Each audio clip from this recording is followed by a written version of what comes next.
Hey, hello guys. Can you hear me now? Okay, I see more people are here. Great. Okay, so last time, if I remember correctly, we talked about COPD and asthma, right? And today we're going to talk about urinary tract infections and mostly antibiotics. So today's exercise and also next time will be a little bit shorter, and next time hopefully next week we can decide upon the exact date of the colloquium. So without further ado, I think we can start. So now you should be able to see the presentation. If there is a problem with the connection, please someone turn on their microphone and just inform me that there is an issue, because I won't be seeing the chat. As I said, urinary tract infections mostly consist in terms of therapy mostly of antibiotics actually, and this is also a good time to review the antibiotics because they are a very important drug class and you'll be using them a lot, and that's why you should know them really well in terms of mechanisms of action, indications, some contraindications, and of course adverse drug reactions. So we start, of course, with the beta-lactam antibiotics that we can divide into penicillins, which are the classical antibiotics, classic penicillins, cephalosporins, monobactams, and carbapenems. If we have to talk about in detail about the penicillins, we should of course mention penicillin G, which is the parenteral form of penicillin, and penicillin V, which is the oral form of penicillin. They are still being used nowadays. For example, penicillin is used for syphilis infections and also for some streptococcal infections. And then we have the anti-staphylococcal penicillins, which include oxacillin, nafcillin, dicloxacillin. They are called anti-staphylococcal because they have an increased activity against most Staphylococcus aureus bacteria.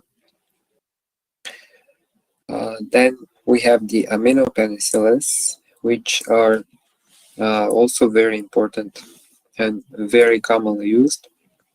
They're ampicillin and amoxicillin, both of which have a relatively short half-life. That's why ampicillin actually has a half-life of somewhere around from 1 to 2 hours. That's why it needs to be administered 4 times a day. And amoxicillin also has a little bit longer half-life, but it's still very short, around 2.5 to 3 hours. And it is usually again administered either in rare cases, of course, and in most cases it is administered 3 times a day. It has a peroral form, but it also has an intravenous form, which is always a good option for antibiotics when you need to use them, let's say, first at hospital settings, and then when you send the patient home, you still want to prescribe the patient a tail antibiotic therapy, then you can continue with the same antibiotic, but with the oral form of the same antibiotic. And then we have the anti-pseudomonal antibiotics like piperacillin and ticarcillin, which are usually combined with beta-lactamase inhibitors like clavulanic acid to increase their activity and, of course, to decrease the antibiotic resistance. Then next, very large group and very important group of beta-lactam antibiotics are the cephalosporins, which are divided into generations. Nowadays, we even have a fifth generation. So the first two generations we can say here as examples: cephalexin, cefazolin, which have better activity against gram-positive bacteria than against gram-negative bacteria, but with increasing generations, the activity against gram-negative bacteria are increasing. Second generation of cephalosporins, we have cefuroxime, which is again very important antibiotic drug. It has both an oral form and also a parenteral form. And then maybe the most widely known cephalosporin antibiotic, this is ceftriaxone, which is a third generation, as the name shows. Ceftazidime is also a third generation cephalosporin. And then we have cefepime as fourth generation and ceftaroline as fifth generation. From the monobactams, we have nastrironam as antibiotic, which is usually saved for some more serious, if we can say so, infections, as well as the carbapenems. These infections can be also pseudomonal infections. So pseudomonas aeruginosa, as you can remember from your microbiology classes and also probably from your internal medicine classes, is a very nasty bacteria, which can be also a hospital-acquired infection, and it is usually very, very hard to treat because it is highly resistant to most antibiotics. That's why we mentioned some antibiotics with activity against pseudomonas, but the best thing to do is, of course, always to check the antibiotic resistance to the antibiotics that you are planning to use or you're using at the moment, because every bacteria can be different, even if it is the same. I mean, you can have a pseudomonas that is resistant to, let's say, Astragonam, but it can be sensitive to, let's say, meropenem, or it can be sensitive to a fluoroquinolone like ciprofloxacin, but it can be resistant to Astragonam and meropenem, let's say. So to be sure, you can just take a blood culture, or if it's a UTI or urinary tract infection, you can send urine for analysis, just to be sure that you're using the best antibiotic possible for the specific infection. And as we mentioned, the fourth group is the carbapenem group of beta-lactam antibiotics, and these include imipenem, meropenem, doripenem, and ertapenem. They also have a relatively short half-life, so they're administered at least 3 times a day when the kidney function is normal. Here you see again the classification of the penicillin antibiotics, which again is the same as the previous classification, but includes a little bit more examples. So you see the penicillinase resistant penicillins. These are the anti-staphylococcal penicillins, including methicillin. If you remember, there is a specific strain of Staphylococcus aureus called MRSA or MRSA, which is the methicillin resistant Staphylococcus aureus. This is to designate that this bacteria is especially resistant even to methicillin, which is supposed to be an anti-staphylococcal penicillin. So MRSA or MRSA is also usually something that is hospital acquired and that is especially resistant to most antibiotics that we currently use. That's why antibiotic resistance is such an important topic. Also, during the pandemic, there is an increase in the antibiotic use, especially in Bulgaria. Most people who have COVID are taking 1 or 2 antibiotics, which is absolutely not necessary, especially during the first 1 or 2 weeks. Then, if there is a bacterial superinfection, actually, this is the time when there is actually any reason, any indication to take antibiotics. Otherwise, you know that it is a viral infection and that antibiotics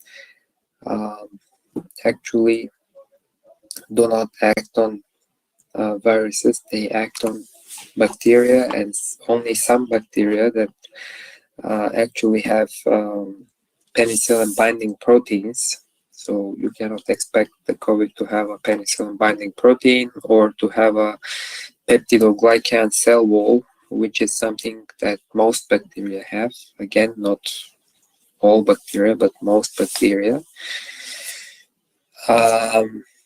So this is actually the mechanism of action. As we said, the penicillin binding protein is called for obvious reasons because it is the protein that penicillin binds to, and it is involved in the cross-linking of the cell wall. And you know that bacteria have cell walls, but human cells do not have cell walls, so they act relatively selectively only on bacteria and not human cells. That's why most penicillins can be used in very high doses without affecting the normal cells of the human body. But as you know, there are also normal bacteria or normal flora that lives either on the skin and also in the gastrointestinal tract of people. So this is something normal, and when antibiotics are taken for a long period of time, this normal flora can actually get disturbed, and only resistant bacteria can survive, and in such cases, in combination with a little bit of immunosuppression or another problem, we can get a superinfection or a bacterial infection complicating the use of antibiotics. So this is always a possibility. As we said, most penicillins and as well as first generation cephalosporins can actually work very well against most gram-positive cocci, and some gram-negative cocci and spirochetes. But the bacteria needs to be, again, not resistant. So the bacteria which are resistant, they usually release an enzyme, a beta-lactamase, that breaks down the beta-lactam ring of these antibiotics. And as you know, the penicillins, the carbapenems, and the other antibiotics from this large class of beta-lactam antibiotics are called so because they have a beta-lactam ring. So this is how the name of this group of antibiotics originates. We talked about the anti-staphylococcal antibiotics. They're mainly used for Staphylococcus aureus infection, but MRSA or the methicillin-resistant Staphylococcus aureus are usually, as the name shows, resistant to this group of antibiotics due to some alterations in the penicillin binding protein. So we need to use, in this case, different antibiotics. Of course, we can choose from some extended spectrum penicillins like Astronam or Meropenem, or we can also choose from other non-penicillin, non-beta-lactam antibiotics like glycopeptide, for example. Vancomycin is also a good choice in MRSA, but not in other infections because it's a really serious antibiotic. The ampicillin and amoxicillin group, which is the aminopenicillin group of beta-lactam antibiotics, this is, by the way, a good exam question that gets asked, not very rarely. So it's a good idea to note this down or just remember this, that amoxicillin is usually used in eradication of H. pylori or Helicobacter pylori infections, if you remember from gastroenterology, in different combinations with the PPI and with another antibiotic. It can be, let's say, clarithromycin or some other antibiotic, depending on the different combinations.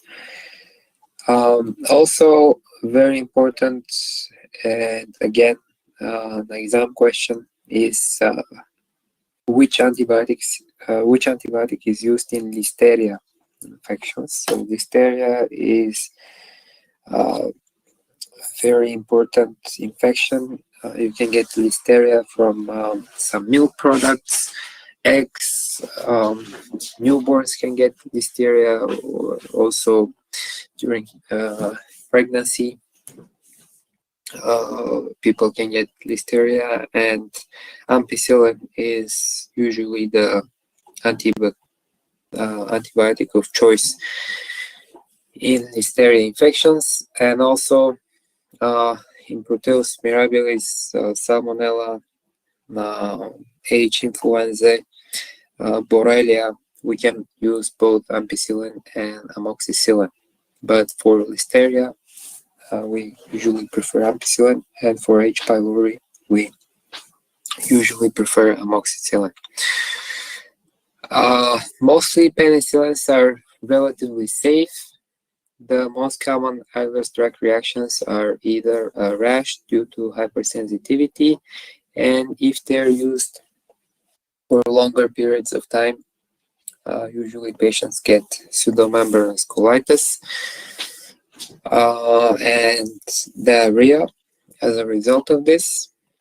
And then we also talked about the anti-pseudomonal. This should be, yeah, this is actually written correctly, ticarcillin, piperacillin. These are for pseudomonal infections, which can be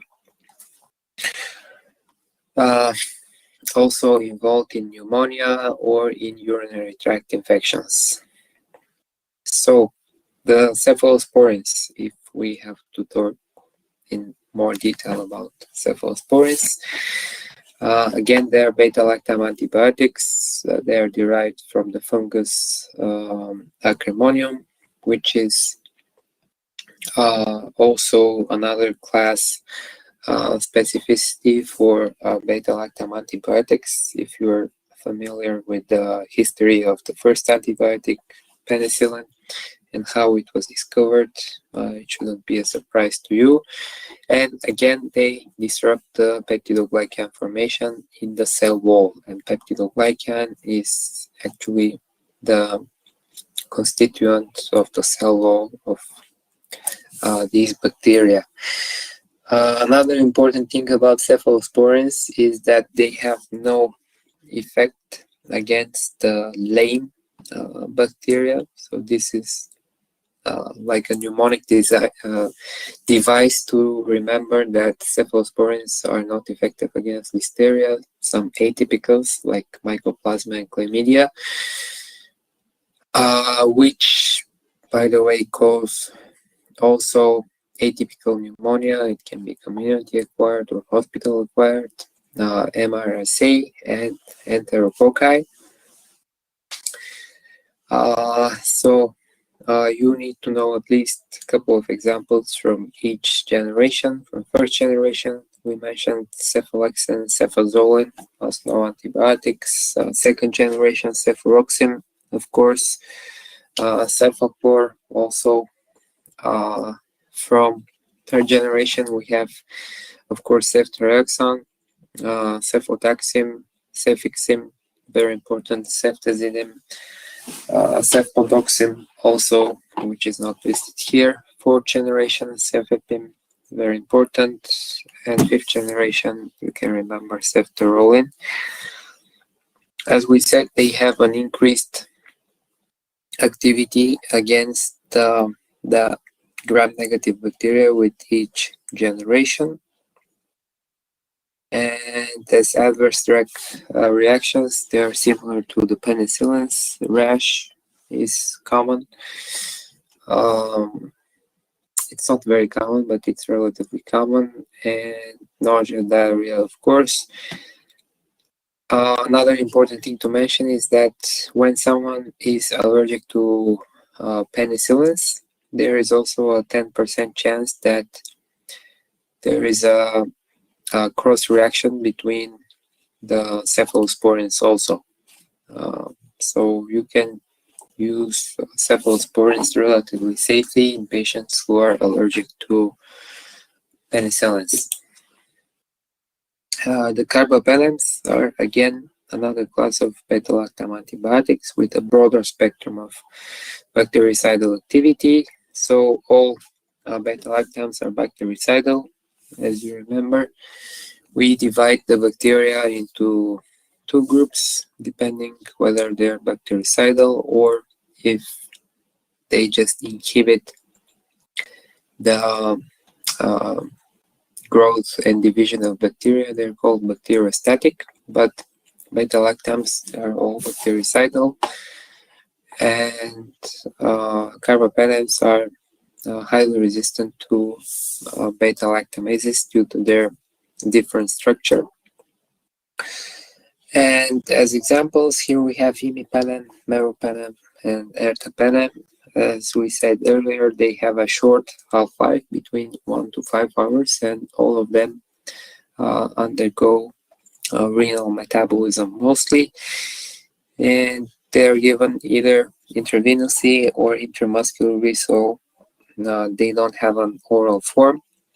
And there is actually one that is being developed that will probably have an oral form, but the carbapenems that are used nowadays, they're just parenteral forms.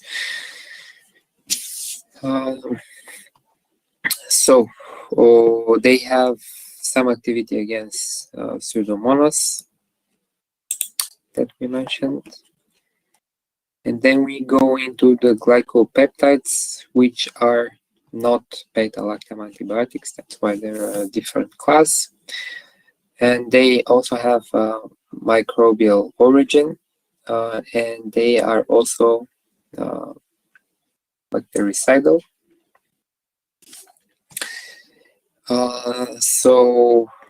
These are antibiotics that are used against gram-positive cocci with a relatively narrow spectrum of action. And here, of course, we should mention vancomycin as the best-known example, teicoplanin and telavancin, which are more rarely used.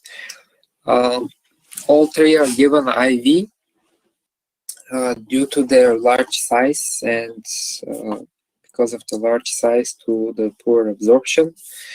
But another exam question and another important detail is that vancomycin can be given orally to treat pseudomembranous colitis, because when vancomycin is given orally, it remains only in the gastrointestinal tract. It is not absorbed, again, due to the large size of its molecule, and acts locally on the gastrointestinal tract. So it's a very good strategy in pseudomembranous colitis. Another detail about vancomycin is that it can cause red man syndrome, which is a specific rash that can happen when people are on vancomycin. That's why it's called the red man syndrome. And adverse drug reactions include ototoxicity, nephrotoxicity, especially when combined with aminoglycosides like gentamicin, for example.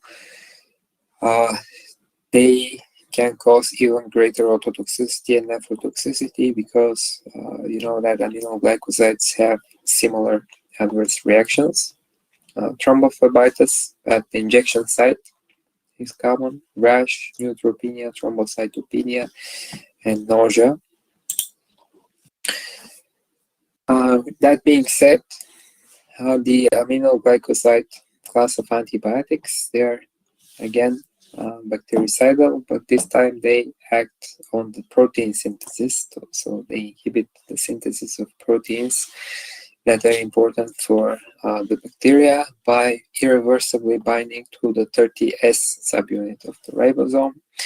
And examples that we should mention are gentamicin, streptomycin, tobramycin, and some others like amikacin also is very important to not to forget. Again, due to their structure, they are poorly absorbed from the gut. That is why they are given parenterally, and due to their short half-lives from 1 to 2 hours, in most cases, they are given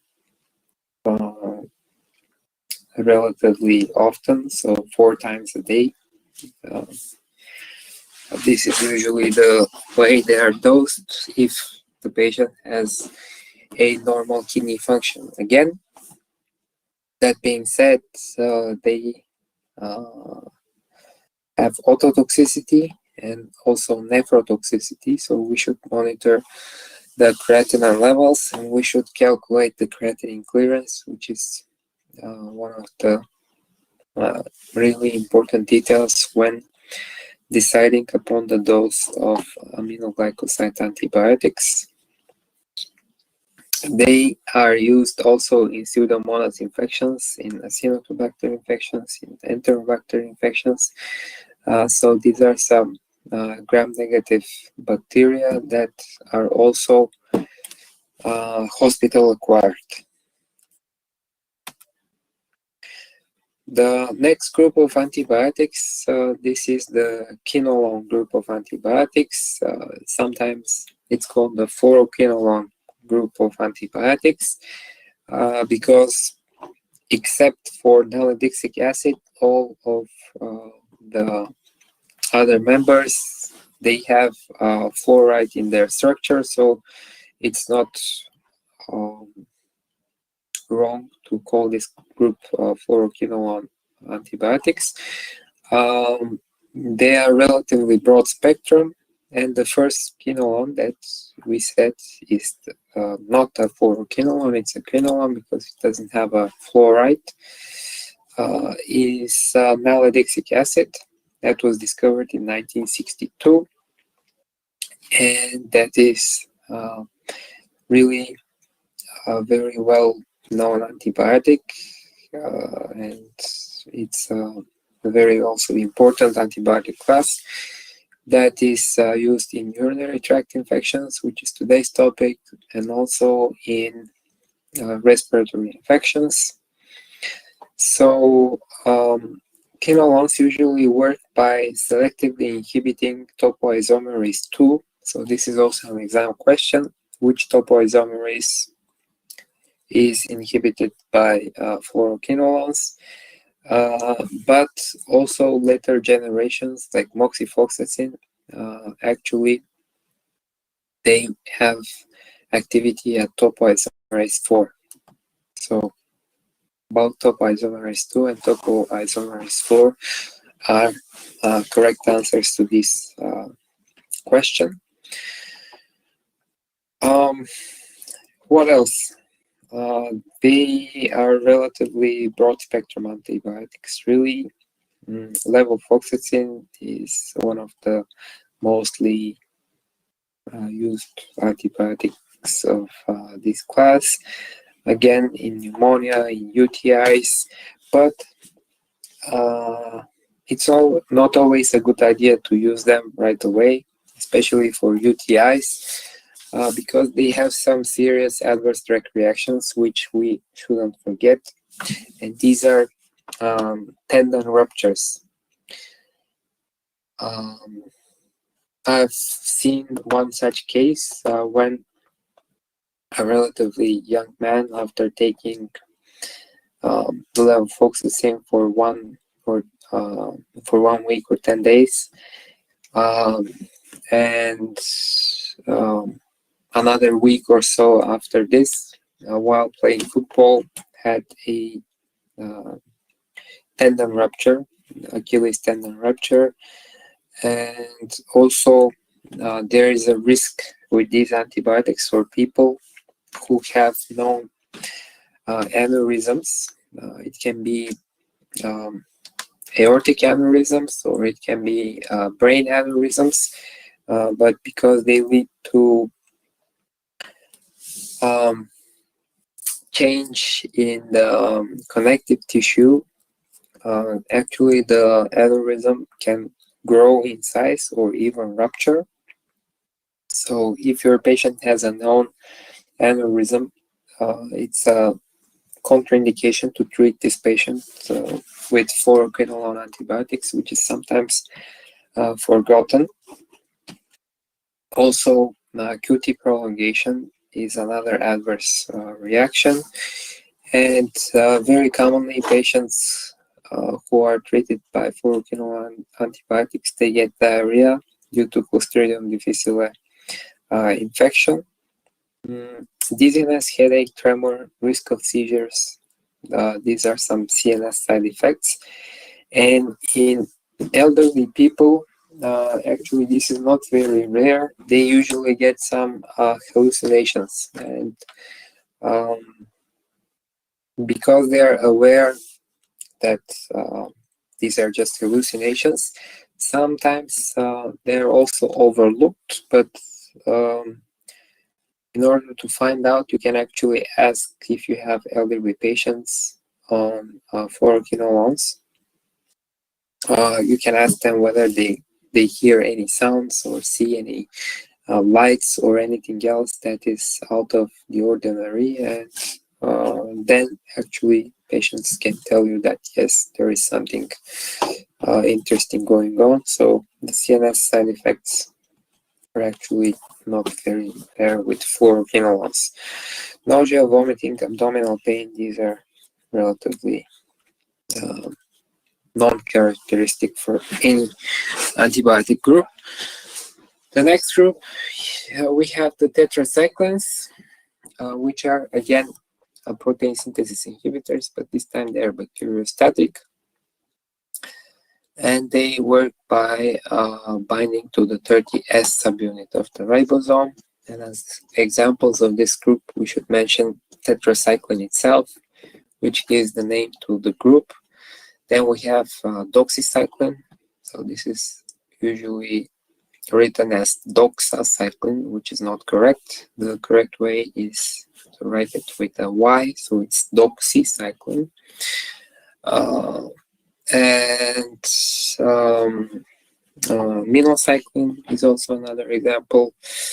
So tetracyclines, there are one or two things to remember actually about this group. One of them is that they are contraindicated in children and in pregnant women because they cause discoloration of the teeth, which is usually permanent, and that's why you need to be careful when prescribing antibiotics to actually not only antibiotics but all kinds of drugs, to especially to children and to pregnant women. If you are not sure about the safety of this drug, it's always an option to just go into pharmacology textbook or some other resource to check whether if it's safe to give the specific drug to your patient. Another thing is that they're inactivated by calcium, aluminum, iron, and zinc. So it should be avoided to combine tetracyclines with foods like milk or other vitamins or supplements which include calcium or iron or zinc or some other metal.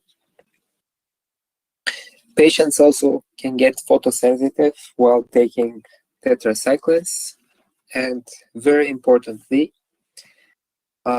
the infections that are particularly susceptible to tetracyclines are Lyme disease, so Borrelia infections and other atypical bacteria like chlamydia, mycoplasma, which have different cell walls. Some of them lack cell walls, like rickettsia, syphilis also, and these are actually very, very important to keep in mind also for the exam, and especially for Lyme disease, which is not very rare, especially here in this geographic location like Bulgaria, Greece, also during the summer. It's really a common infection. Then we have the lyncosamides, which include lincomycin and clindamycin. Clindamycin is the more commonly used antibiotic of this class, and they also work on the protein synthesis. So they act on the bacterial ribosomes, the 50S subunit. One of the indications for clindamycin use, let's say, is actually the skin infections. Skin, and some dentists also like to use clindamycin a lot because it is with good antibiotic activity, and also there is a form of both clindamycin and lincomycin to be given intravenously or intramuscularly. Also, clindamycin has a lot of other different forms for oral application, topical application, intravaginal application, and it is very, very effective against anaerobic gram-negative infections, which can also infect the oral cavity, the skin, bones also. So it's a good antibiotic to know and to keep in mind. Adverse drug reactions, very, very commonly, especially with clindamycin, is the Clostridium difficile associated diarrhea. So a lot of patients get diarrhea, which can be sometimes limiting. Even maybe you need to stop therapy. That's why before starting treatment, you should advise your patient and also prescribe maybe some probiotics to prevent such diarrhea. Other adverse reactions include rash and metallic taste in the mouth. For the sulfonamide class of antibiotics, we should mention here, of course, the different mechanism of action, acting on the folate synthesis by inhibiting the enzyme dihydroteroid synthetase, which is a very important enzyme for bacteria. And because of the differences in the metabolism of folate and in humans and in bacteria, they can also act relatively selectively on bacteria only. They are bacteriostatic antibiotics, but resistance is relatively common nowadays.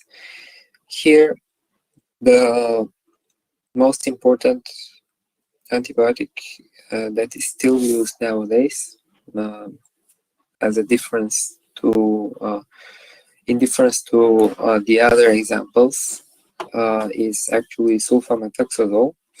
And as you know, sulfamethoxazole is combined with trimethoprim, usually in a 5-to-1 ratio. And this combination is maybe the most effective combination of all of these sulfonamide antibiotics, and they can be used in UTIs, in dermatitis, in burns, sometimes in other infections, including some respiratory infections. As adverse drug reactions, here we should mention hemolytic anemia and neutropenia, which in hospitalized patients should be monitored. And if there is a fall in the hemoglobin, the antibiotics needs to be changed. And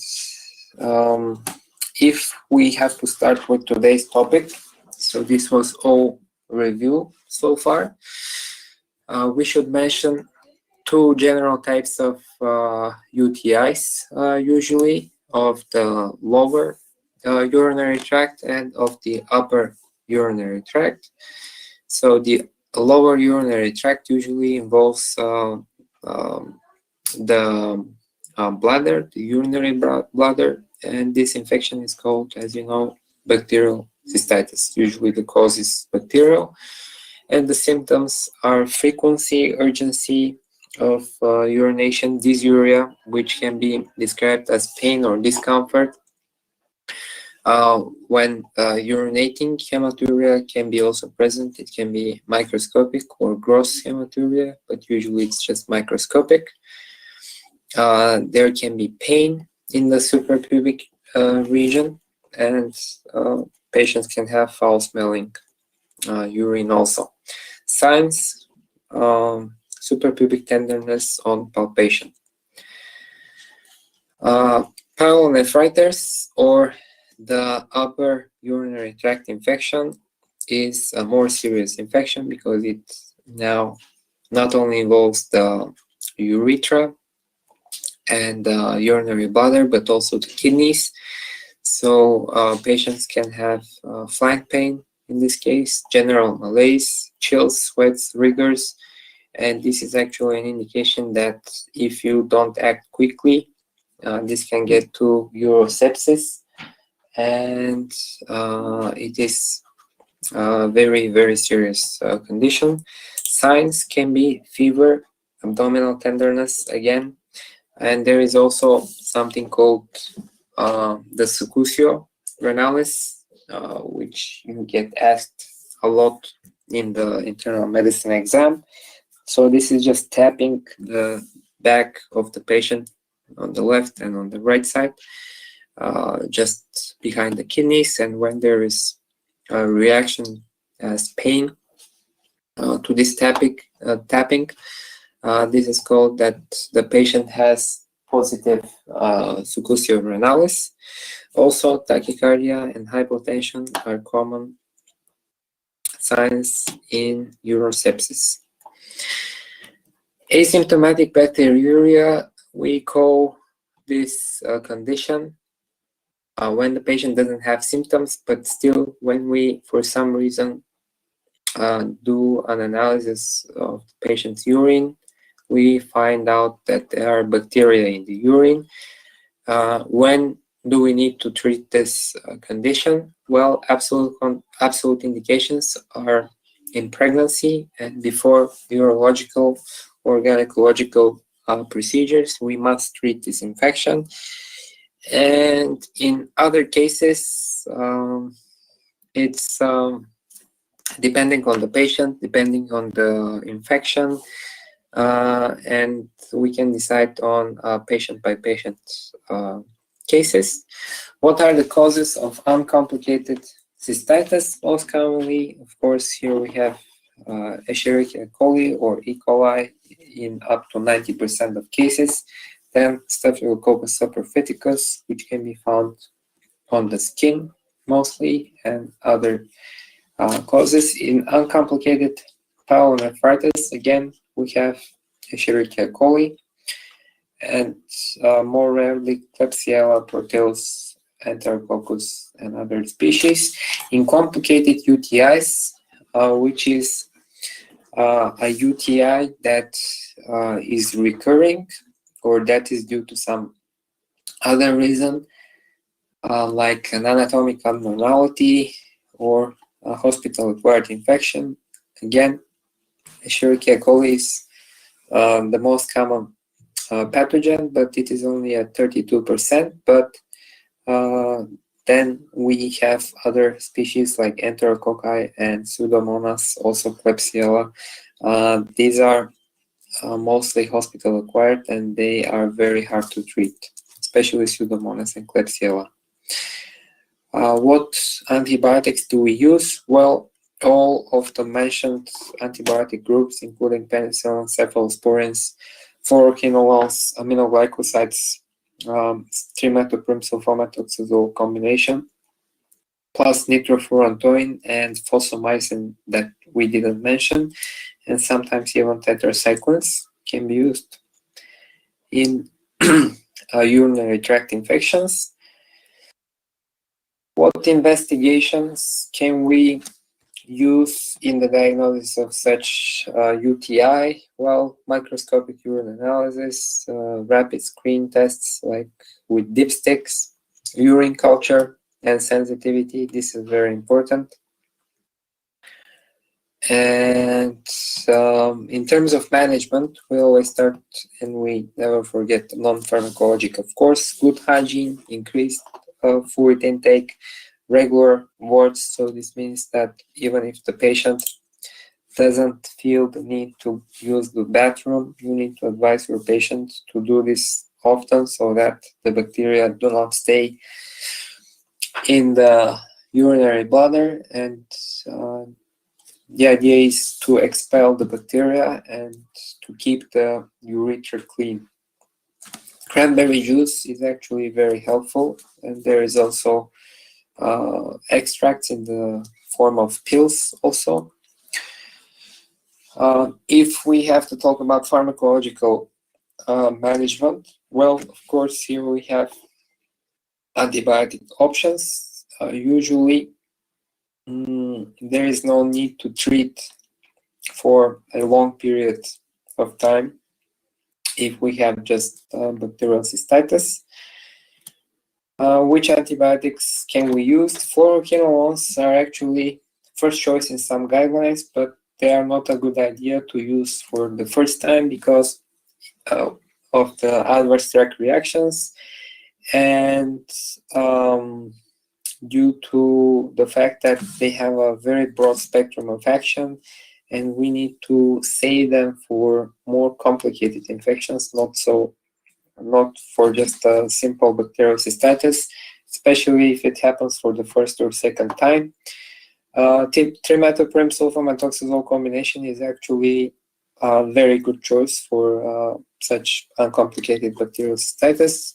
Even better choice is actually nitrofurantoin, which has a narrow spectrum of action, but it is, in terms of antibiotic resistance, the safest to use. Another antibiotic that we will mention later is fosfomycin. Pyelonephritis, well, we have the same investigation options as in cystitis, plus some blood work like complete blood count, electrolytes, creatinine levels, blood cultures if we suspect sepsis.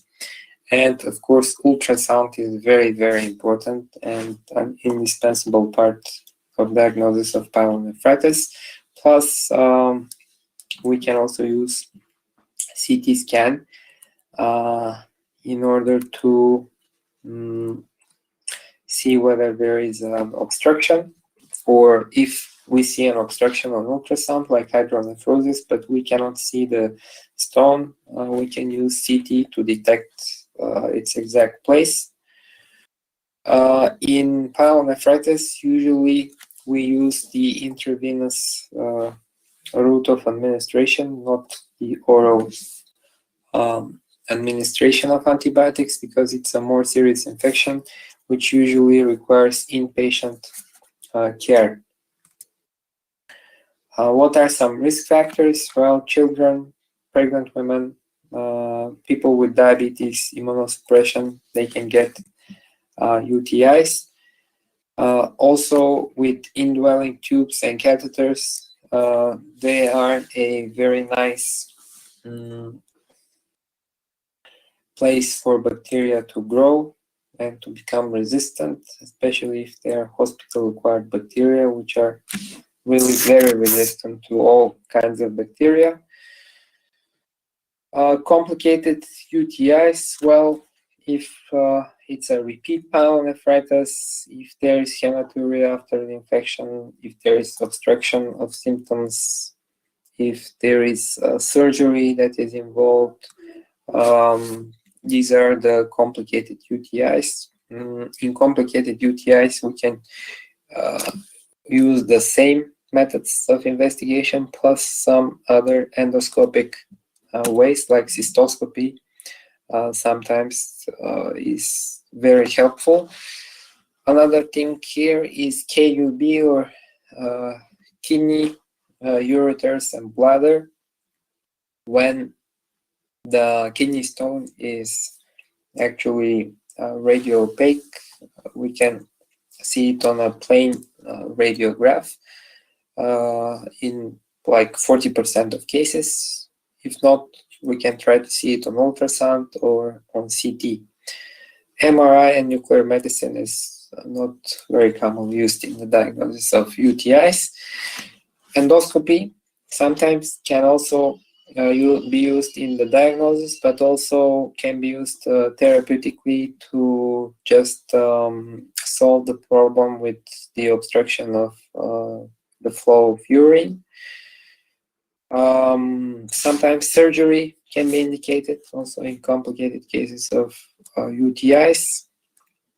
Here is a case of a 23-year-old female. So most patients with UTIs, and especially with bacterial cystitis, are females due to the anatomy of the urethra. So you know that it is shorter and it is wider in females. So this is a predisposing factor for bacterial cystitis. And such cases you have also in your colloquium and also in your final exam, with questions about the correct way of diagnosis, treatment, and also the reason why you chose the antibiotic, or if there is another case with non-antibiotic drugs, why you chose the drug that you chose. You need to explain. Reinfection is something that doesn't happen a lot, but sometimes when it does, you need to check for urinary culture and then for bacterial resistance before you start treatment and after you have completed treatment, in order to make sure that the bacteria was totally eliminated. These are also some prophylactic measures. A long-term nitrofurantoin use, 50 milligrams per day. Post-coital prophylaxis is also important, and the patient needs to be advised to really drink a lot of fluids and to use the bathroom more frequently than he or she feels. Cranberry juice again. This is another case of obstructive urosepsis. In this case, we have a diabetic male patient with a known history of urolithiasis. So he had stones in his kidneys before, and now probably one of these stones went down and obstructed one of the ureters. And here we see that he has a fever, tachycardia, hypotension, which are signs of a septic state, which is very, very serious. We have an increased white blood cell count, increased creatinine level. So this is probably an acute kidney injury. Here is the CT. So this is the left side, and this is the right side of the patient. And this is his right kidney. And here you see a structure that is obstructing the flow of urine, and you see how big the kidney is due to this obstruction. And this is an emergency situation, and something needs to be done about the kidney obstruction. Otherwise, this kidney will get, first of all, it can get an abscess. It can cause urosepsis if already not. And even if treated by antibiotics, if this is not gotten rid of, this will cause kidney failure, and this kidney will stop functioning, and it will decrease in size later on, and this patient will be only left with one kidney. So what are the therapeutic options? First of all, after we have done all of these tests, well, antibiotics plus nephrostomy tube or ureteral stent. These are usually called J stents, in order to get rid of the obstruction and the stone that is causing the obstruction. This is also something to keep in mind, that we shouldn't let the sun set on a septic stone. So never wait on such a patient for the next day. You need to start treatment right away. Here we have some definitions again of complicated UTIs and uncomplicated UTIs, plus lower UTIs and upper UTIs that we already mentioned. Here we have a slide showing different options for lower UTIs, which can be complicated and uncomplicated. Here we see nitrofurantoin as a first choice, trimethoprim, sulfamethoxazole, cephalexin also is a nice choice, and the antibiotic that we just mentioned but we didn't talk about is fosfomycin. This is a very safe antibiotic. This is only given actually once. It is sold in forms of sachets of 3 grams. So this can be taken only once. In cases of uncomplicated first-time bacterial cystitis. If there is no improvement in 2 days, on the third day, the dose can be repeated again. And then if there is only slight improvement in symptoms, we can do another analysis of urine to see if we have any bacteria left. And if there is no improvement, then we can try trimethoprim sulfamethoxazole, cephalexin, or even fluoroquinolones. In cases of pyelonephritis, we need to be a little bit more aggressive with the antibiotic therapy. Trimethoprim sulfamethoxazole or also ciprofloxacin as a fluoroquinolone antibiotic is also an option. Here is a nice table showing you different causes of UTIs with the antibiotics that are usually effective against the bacteria that is listed. The duration of therapy in lower UTIs, it's usually shorter. It can be only 1 day in cases of fosfomycin use, 3 days with fluoroquinolones, or 5 days with nitrofurantoin and beta-lactams.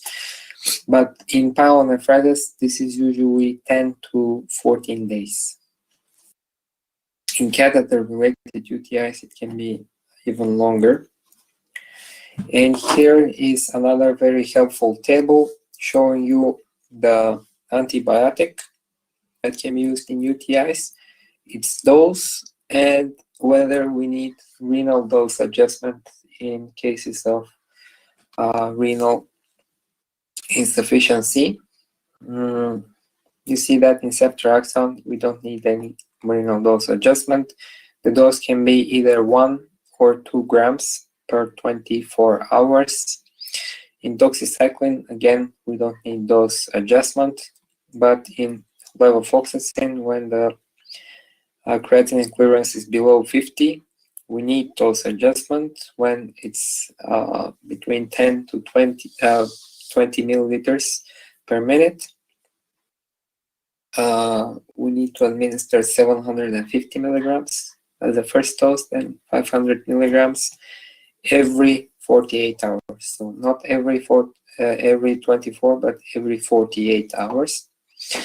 Fosfomycin, again, we don't need dose adjustment. It's a 3-gram sachet, a single dose, or for a little bit more complicated cases, we said that we can repeat it in 2 or 3 days again.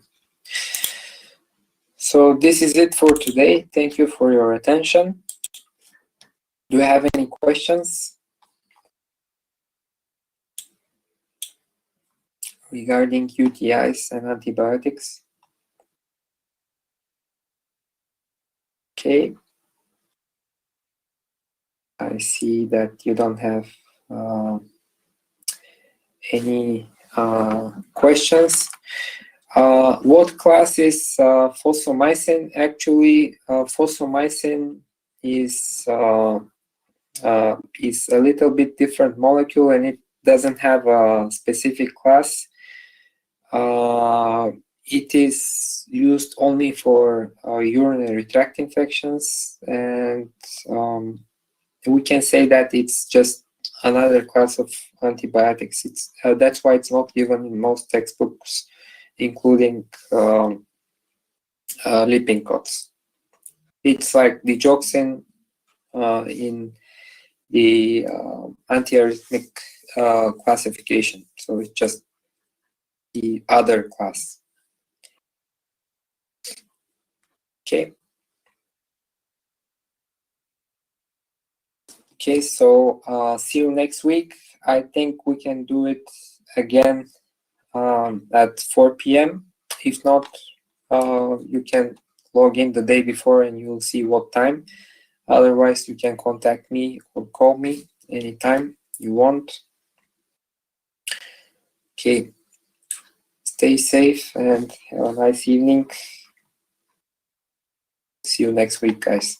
Bye bye.